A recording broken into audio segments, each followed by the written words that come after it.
9 reasons why your blog is guaranteed to fail. Oh man, I want to work from home, be my own boss, only by writing my words. Everybody wants to work from home, be your own boss, make a bunch of money, only by writing a handful of words every day. It turns out if everybody in the world wants to do something, you have just entered a competitive space. And in a competitive space, things are very hard. There's a reason when you go to any Chorus, subreddit, or Facebook group, you see tons of new bloggers all over the place, but no bloggers have been doing it for a few years or really old bloggers.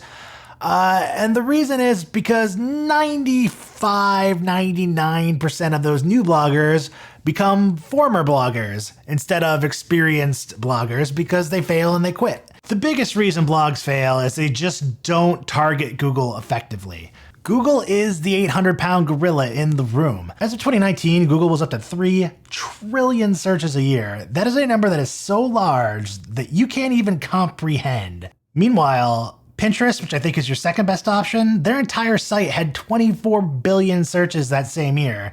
And 24 billion sounds like a lot, and maybe it is. But it is over 100 times smaller than Google is. When it comes to scale, no other company even comes close to what Google is. So when I see new bloggers just trying to target social media with all their time, they're like, hey, I'm sharing all my posts on Reddit and Quora and whatever, and I'm not taking off.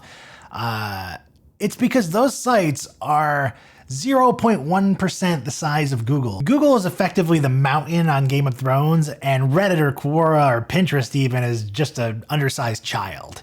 The second way that new bloggers fail is they don't have any comprehension of keyword research. I think a lot of SEOs kind of overcomplicate keyword research, but if you're not doing these two things, you're really screwing up. The first is that your post title has to match something that somebody would actually type into Google. And I don't mean it has to be an exact match. If you wanted to rank for how to do keyword research, you don't have to write a post title that's titled how to do keyword research. People are creating posts out there that have nothing to do with any query. I've seen people with blog posts titled thoughts and meditations. That's how would someone end up there? That's impossible. You need to have something that somebody might type into Google in mind when you write your title. The other problem with keyword research that new bloggers all seem to have is they're not actually Googling the phrase they're trying to target. You need to Google this phrase and you need to see who is already ranking for it. And just a quick tip, if there are 10 fantastic posts already there, your new blog probably can't rank for it. You probably need to find a smaller subject to write about. It's not that you can't ever beat the big players for competitive keywords. It's that it's going to take a lot of time, and in the beginning, your blog is only really going to rank for smaller things. So you really want to put a lot of your initial energies there. It doesn't mean you have to put all of your energies into small topics, but you might want to put at least half. Third reason bloggers fail, they do not produce enough content. When you start doing math on this, the numbers get a lot easier the more posts you write. 200 posts is a lot easier to go full-time with than 100 posts. 400 posts is a lot easier to go full-time with than 200 posts. 800 posts is a lot easier to go full-time with than 400 posts. And I understand this is an absolutely crazy amount of content, but if you get on a writing schedule and you're writing 3 blog posts a week, you can get to 100 posts in 33 weeks, less than a year. It's basically a full-time job to write that much good content, but you can make a full-time living off of this. It might be worth it. The fourth reason bloggers fail. New bloggers have no patience, and I suffer from this too. I want everything now. The problem is, according to Ahrefs, only about 20% of the articles on page 1 were written within the past year, which means that 9 out of 10 articles on page 1 are more than a year old. This gets worse once you realize that the number 1 ranked post gets about 10 times more traffic than the number 7 ranked posts. And on average, posts that are ranked number 1 are over 3 years old in Google, which means if you start your blog today, even if your post is fantastic, it's probably going to take you a few years before they start hitting that number 1 ranking, which is where huge amounts of traffic are. So if you're starting today and you're trying to be successful within the next year, you're really fighting an uphill climb. A lot of new bloggers are going to write a bunch of content, then they're just going to walk away because it didn't work. And so going into it, you really have to manage your expectations. This is a 3-year journey. You could do it faster than that. I've seen bloggers whip out tons of content and be relatively successful in about a year and a half, somewhere in there. That's probably about as early as I've seen massive success.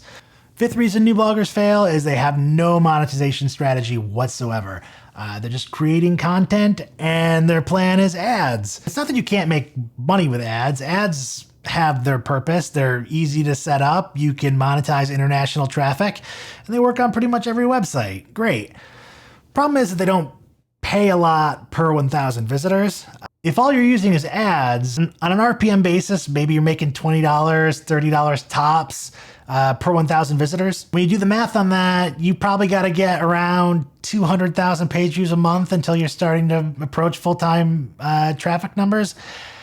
That's a lot of traffic. And it's not that you can't hit it, but it's a lot of traffic. And it's also a situation where it's kind of discouraging because you can be getting 10,000 page views a month to your blog and it's only worth $200. Like, it should be worth more than that.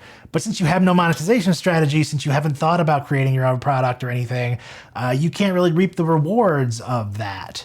The sixth reason new bloggers fail is that they copy other bloggers instead of being original.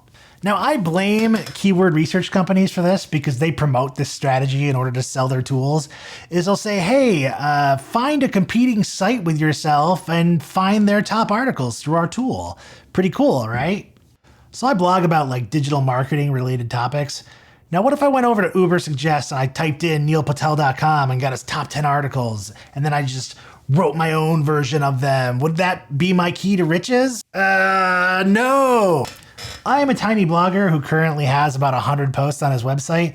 Neil Patel is a massive corporation that has about 8,000 blog posts and 5,000 YouTube videos. The idea that I could just take his best stuff, create my own version of it lazily, and then outrank him in Google is laughable. It's a terrible strategy, and yet you have keyword research companies pumping this out to new bloggers like this is how you do it, is you just take the stuff that gets tons of traffic, you write your own post, you rank number one, and cha-ching.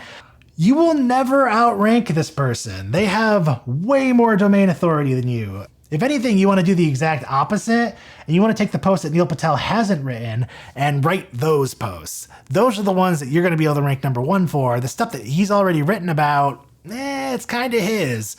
But remember, 3 trillion searches on Google. There's a lot of fish in this pond. And I'm not saying that the fish won't ever run out, but as of 2021, there's still fish. There's still fish. Seventh reason bloggers fail, and I myself have done this way too much. And the seventh reason is that new bloggers want to do too much. When you start out, you should just be writing content. Until you have 50 to 100 posts, nothing else really matters. New bloggers, they might try to code their own theme. They might try to become experts in law and learn what the GDPR means exactly. They might try to get 100 on the Google page speed score. They might try to build a lead magnet, an email funnel, products, courses. Do one thing at a time, and the first thing you have to do is write a buttload of content, and that's going to take you a long time. Until you have 50 to 100 posts, don't do anything else. It doesn't matter. Like, your theme could be as fast as possible, but if you only have 20 posts, it doesn't matter. That stuff starts to matter more when you get into the 100 to 400 post range. Prior to that, it's kind of just a distraction that's keeping you from getting to the 100 to 400 post range. Anyway, most bloggers are like, holy crap, this is so much work, and they quit before they ever get to that post range that's going to move their blogs up the Google rankings. So yeah. Eighth reason bloggers fail. Your headlines suck. Your blog post being good is important, but I would actually... your titles are probably as important as the article itself as far as ranking in Google. So you should be not haphazardly writing them. You should really put a lot of thought into them. And the ninth and final reason why your blog will fail... it's just your website's terrible. It's just not usable. You picked a terrible theme. There's JavaScript errors. There's everything. Just pick a good theme. Move on. And that's it. If you followed this, your blog will succeed. Like, well, my blog's still kind of middling. You should visit SeanPoor.com, subscribe to my YouTube channel, and that's it.